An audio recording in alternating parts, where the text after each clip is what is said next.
Hey, what's up, everybody?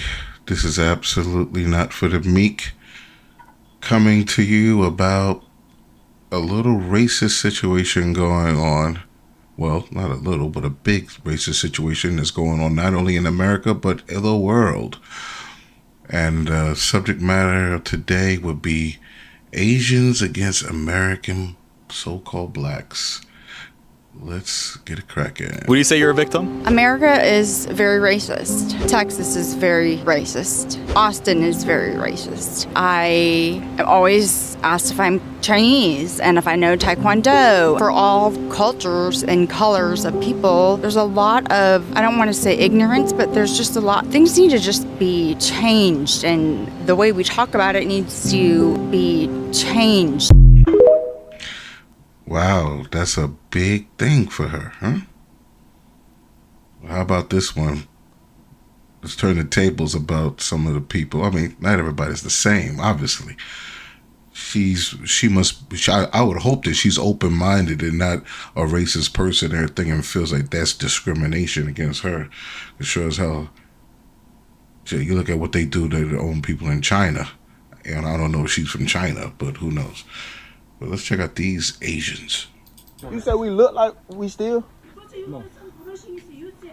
We gotta test You're the bus out. mean-mugging me. I don't know what I you're don't care about you. Well, get out. Get out. Bro, she just said we look like we steal. Get out. Get out. Get out. Hey, this is the Augusta House store, man. Get out. They said it looked like we steal. I just spent $30. Did I not? Did I not just spend? Why would you ask her in the first She's place? because that's what she keeps staring at me. What you mean? You're staring at us. I can't even shop in peace. And then she say it looked like you steal. Just get out. Just get out, please. I don't want any trouble. Get out. Get out. Get out. I did that, but y'all going around. Look like you said it looked like I steal, don't it? Oh, I gotta watch him. My job. Boy, I tell you. We've been dealing with this stuff for a very long time. And look what happens when you go over to China, how they treat a person of color. A black guy in Asia, do you get any like weird looks? In Hong Kong, not really. In China, too much. Too much. It's unbearable. What do they do to you in China? They try to rub your skin in China? They're trying to clean it. You notice that a lot of inappropriate behavior over there in China. A lot of inappropriate behavior that would be like, whoa, unbelievable. Pretty much that's like assault. That's assault in America. But let's see how the Chinese do in Africa. Good afternoon, everyone. Nation Speaks.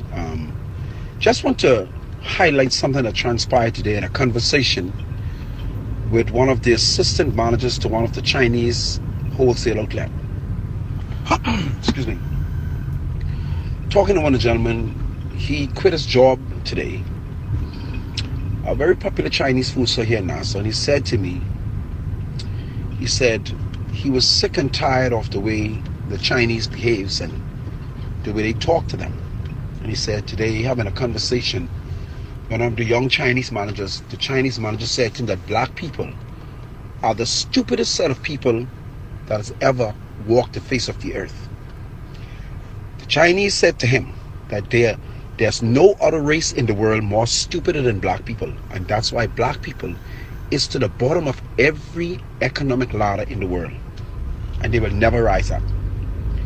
He told him, he said, you know, this is a black country.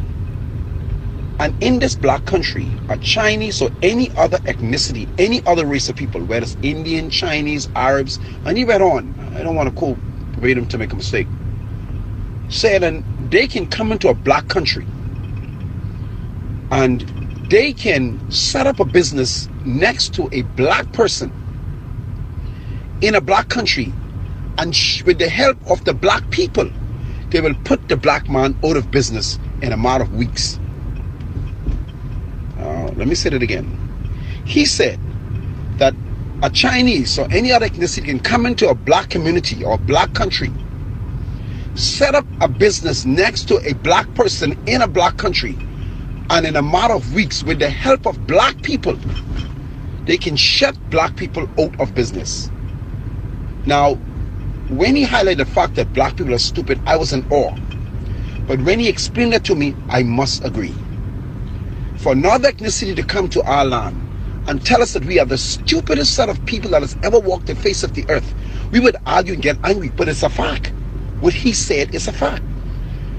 Any other ethnicity can set up a business in our country next to black people and will get the support of none of its own people.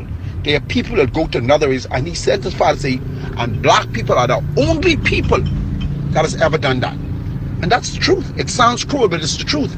Because you can set up a store no matter what your prices are.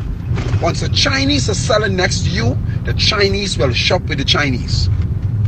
If you set up a business, the same thing applies to the Indian. Indians will first shop with Indians. Europeans will shop with Europeans. Black people are the only race of people who will spend their money with another race of people who don't like them or who don't care about them. So I must agree with the young Chinese man. We are so far in that situation the stupidest set of people that has ever walked the face of the earth. God damn, that's powerful. God damn. And to that extent, you know, other countries, they have, well, guess what? You know, these African nations are just doing what America has done. Let's see what America's done. Asian American businesses have been operating in black communities for 60 years. I'll say it again. The Civil Rights Act passed in 1964, and the United States opened the door to Asian immigration in 1965 to put immigrants in the way of black people. And this idea that the tension between business owners and customers is one of mutual cultural misunderstanding that could be overcome if they just got to know each other better, the time for that has long passed. And as I've said before, the problem with framing the misunderstanding as mutual is where one demographic owns the businesses and the other demographic has to pay. There's no mutuality. There is a power imbalance. The only situation that I could see being beneficial at this point would require Asian Americans to be willing to leverage their ability to secure the business loans, to secure supplier accounts, and to attain business licenses, to open in black communities specifically to hire black people to work in the businesses and to provide the professional development opportunities so that black people can become the leadership in the businesses in their communities. But I don't have a lot of hope that Asian Americans are willing to do that because the Asian American business owners that we see currently are not even willing to treat their black customers as human. So I fully support black people boycotting these problematic businesses in their community. And I want to say that I think another thing that non-black people aren't aware of is that it is not as simple as boycotting the businesses and putting them out of business and then opening your own to compete. Because the system will find ways to still not give them the loans or rezone them so they can't open a business or not grant the business licenses. And suppliers are literally conspiring against black people who have managed to open a business in their own community to not supply to them because they don't want black people competing with the Asian American owned businesses in the community. So I wish that I had more to offer in the way of solutions, but I really don't. But please do not gaslight black people with respect to what the issue is. Facts. Damn. And you know, with all these things against us, governments, our other ethnicities,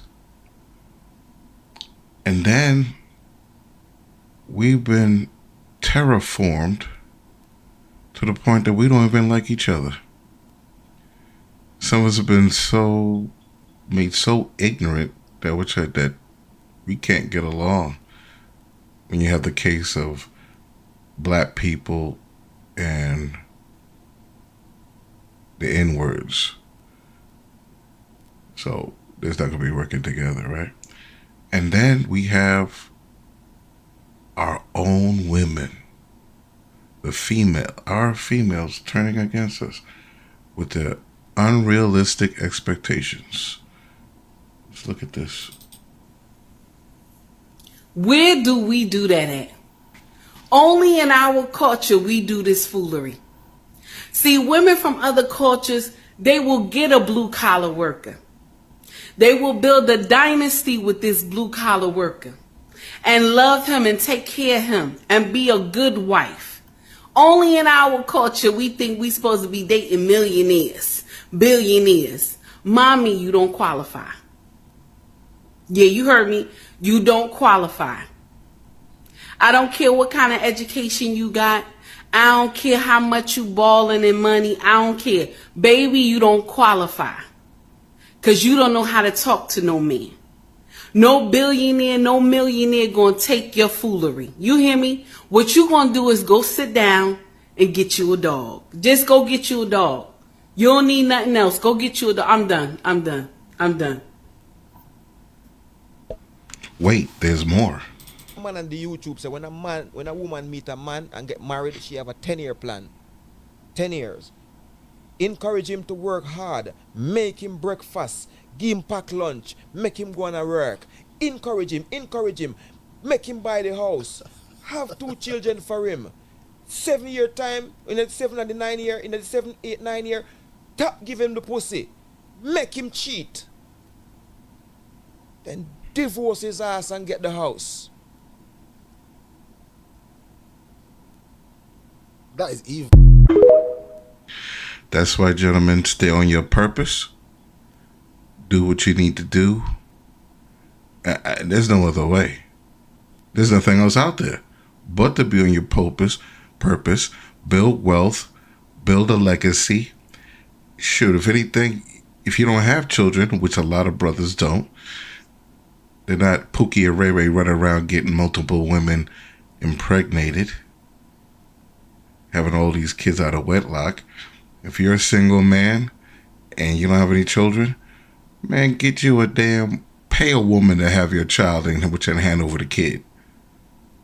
Do your purpose, build yourself up, get your wealth, build a legacy, and then have that child and pass it down. You know what I'm saying? Start a business that runs itself, you have employees, and raise your child. You got money, go get a nanny. Do it by yourself. Sure, maybe you want to go ahead and adopt a kid, adopt a son. That'll continue your legacy, and then you just do your thing. And because we got some serious dysfunction, I want to show you this. There's a Facebooker, YouTuber, whatever, Priscilla. I tell you what, this woman is like insane. Speaks intelligently, but insane. And there's a little skit that was done because this lady knows what time it is. There's some sisters that are good out there. Let's check it out. It's one love and men ain't capable of it. This hoe is crazy. Mm-hmm. You see, because men love for real. Women want men's love to be emotional, but it's logical. It makes more sense. It's not delusion. Women want y'all to care about their emotions. That shit that's running in their heads. Men have greater things to worry about. Like your goddamn survival. That's more important than your feelings. And they love for real. Just because they're not bowed down to your emotions and to your authority. Basically kissing your ass. Doesn't mean that they don't love. It means that they see a bigger picture. They see a lot further. They have more logical things in mind besides your wishy-washy emotions. So don't sleep on a man's love. It's more genuine than yours. But good luck. That's a good woman. This chick, she's so dysfunctional. I remember back when she was selling cars down in Houston. She talked about her life, how hard it was, how she grew up and everything like that. Was out on her own. Then she was trying to do a rapping career. It was trash. Then I didn't see her for a while. Then she popped up and she started truck driving. Boy, she was getting run ragged. She was looking dirty. She couldn't handle that work, boy. I tell you, she could not compete. But shortly after that little bit of struggle, about a month or two, she got with a truck driver. And he done gave her a baby. The baby came out, and about a month or two, that guy was gone, and she was back thotting it up, showing sexy pictures and everything like that. This chick is dysfunctional. There's another thing right here with her. 8.2 per 1,000 people in 2000 to 6.1, and the divorce rate from 4.0 in 2000 to 2.7. Recent studies have shown that millennials are choosing to wait longer to get married and staying married longer, and are the main driver in the decline of both the marriage and divorce rate in the U.S. U.S. divorce rate per 1,000 married women. Currently, the divorce rate per 1,000 married women is 16.9. Many experts feel that this is a much more accurate measure of true divorce rate than the crude rate. 5. The divorce rate per 1,000 married women is nearly double that of 1960, but down from the all-time high of 22.6 in the early 1980s. Now, I want to pause right there. And I'm going to read that one more time because I need you to understand something, sir. The divorce rate per 1,000 married women is nearly double that of 1960. What couldn't a woman do in 1960? In 1960, sir, a woman could not have her own bank account unless she was married to a man. She also could not apply for any credit cards or any loans unless she was married to a man. Sir, that is force. That is force. Oh, God. That is unnatural. Oh, no. But what happened in 1974? The 1974 Act, the Credit Act, made it illegal to deny women credit. So, in 1960, or in the early 1980s, the all-time highest divorce rate in the early 1980s, shortly after women was able to get credit, was 22.6. That tells you that when men had power and complete power and control over women, they did something that made women want to leave you. Because as soon as a woman got the opportunity and the right to not have her life attached to you, she left. 22.6 in the early 1980s when she got freedom. Almost 50% of all divorces in the United States marriages will end in divorce or separation. Researchers estimate that 41% of all first marriages end in divorce. 60% of second marriages end in divorce. 73% of all third marriages end in divorce. You know why that is? Right? Yeah, because feminism. You got an excuse, right? Because you think, right? No, because you think number 5 should have never happened. You think because the feminism, right? No. Yes, it is, because you just sir, you just blame feminism, but number 5 said that the divorce rate reached its all-time high in the early 1980s. So the reason for that is because men was doing something to women that made them want to leave. And now you say feminism, which means that you don't think that women should have had the right to be free, that they should have been. Yeah, because the whole The whole issue with feminism was women getting their rights. Man, Cosmopolitan magazine sold women a bunch of guns, right? And if you go back and look at it, he had me feeling like black was the... Oh, boy. God damn. You hear that confusion? And it was like talking about how they're killing women. What was it? I think this is it. Let me see. Hold on. Black men are unaliving black women at a very high rate. And we're living in a time in society where black women are unalived every 4 to 5 hours. A black woman is unalived every 4.8 hours in this country. How many hours we got in a year? Don't worry, I got you. 365 times 24, 8,760. I Googled how many black women were victims of homicide. Plenty of results came up, but they all kind of circumvent around this number. 1,440. Notice that 1,440 didn't say that they were all male perpetrators. Remember that caveat. Then take the amount of hours in a year divided by 5 because that's how many hours they say separate how often we unalive them. That's the number you get. So for the claim to be true, we'd have to unalive this many more black women, and that's assuming that all 1,440 unalivings are male perpetrated. Then I like to add the carrot on top to piss them off. There's this many black women in the United States. What percentage of 21,680,000 is 1,440? They got more of a chance of being eaten by a shark than unalived by a black man. Ooh, child.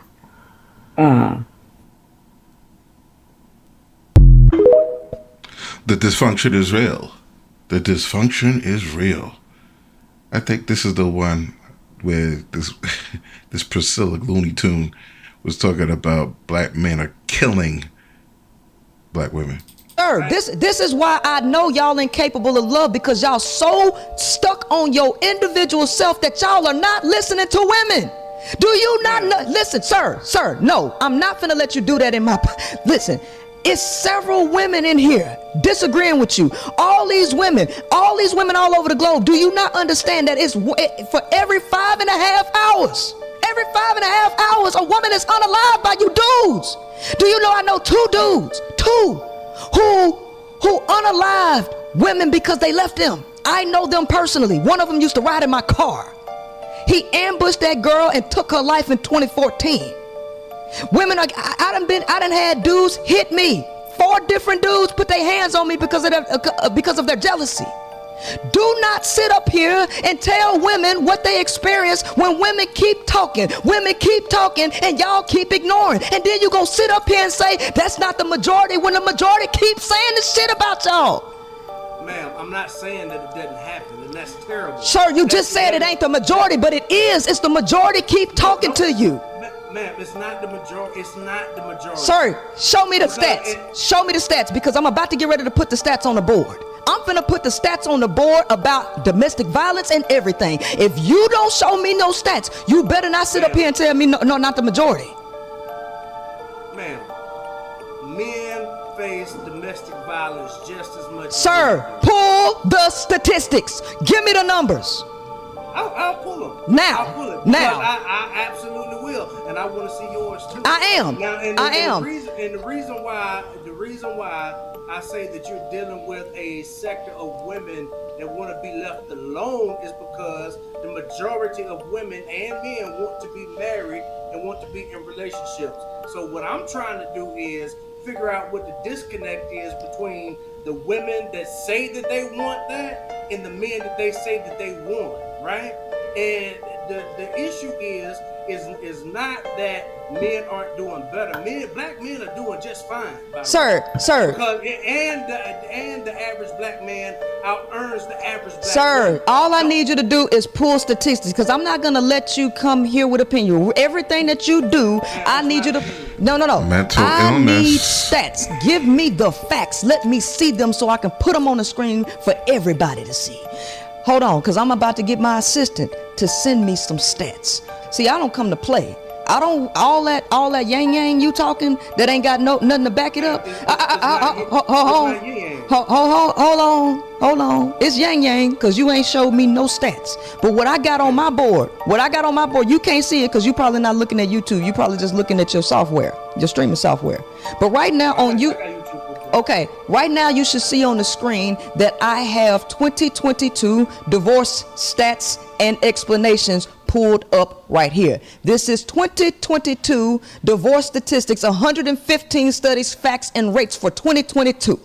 Now, if you can't go and get me no stats about why women are divorcing, okay? I don't want to hear none of that yang yang you talking, but I'm going to read it to you from the stats of 2022. Let me hear it. Let's hear it. Yeah, okay. Lord have mercy. And with that headache, I think we're out. Today was a good day. Today is Monday, July 24th. 2023, and it was a pleasure. And I know I've been making some videos and the sound quality been bad, but I'm trying to rectify. Been going through the motions with it, and got up this morning, got a good workout at the gym with my boy, and gonna keep on getting healthy, keep on getting stronger. And I hope for you all to do the same. Because we're going to need it. Men, we're going to need our strength to get through this buffoonery. Until next time, shalom. Project